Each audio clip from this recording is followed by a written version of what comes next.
মানুষগুলোকে আবার কবর থেকে বের করা হবে।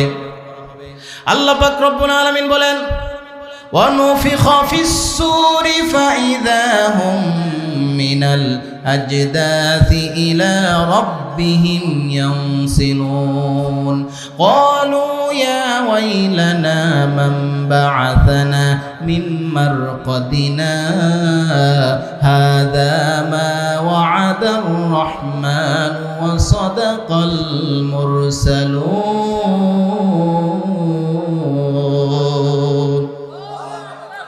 হয় না? আরো জোরে বলেন। আল্লাহ পাক রব্বুল আলামিন বলেন, যেই দিন ফুৎকার দেওয়া হবে, ফাইদা হুম মিনাল আজদাস ইলা রাব্বিহিম ইয়ানসিলুন, কবরের মধ্যে যা আছে সব বের হয়ে আসবে। কবরে কি আছে? মানুষ আছে। যেই মানুষকে কবর দেওয়া হয় নাই সেই মানুষ বের হবে। সুবহানাল্লাহ বলেন।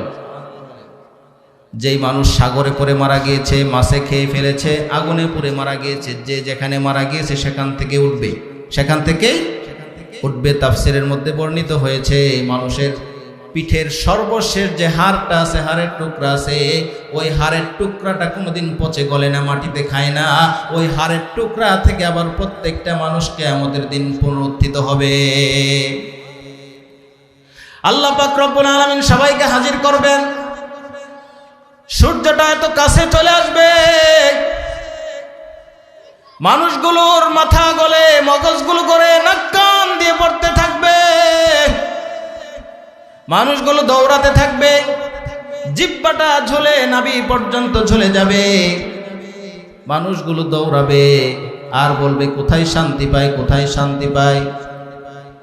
জমিনটা তামার মতো গরম হয়ে যাবে, উত্তপ্ত, দৌড়াতে থাকবে, কোথায় গেলে শান্তি পাওয়া যায়।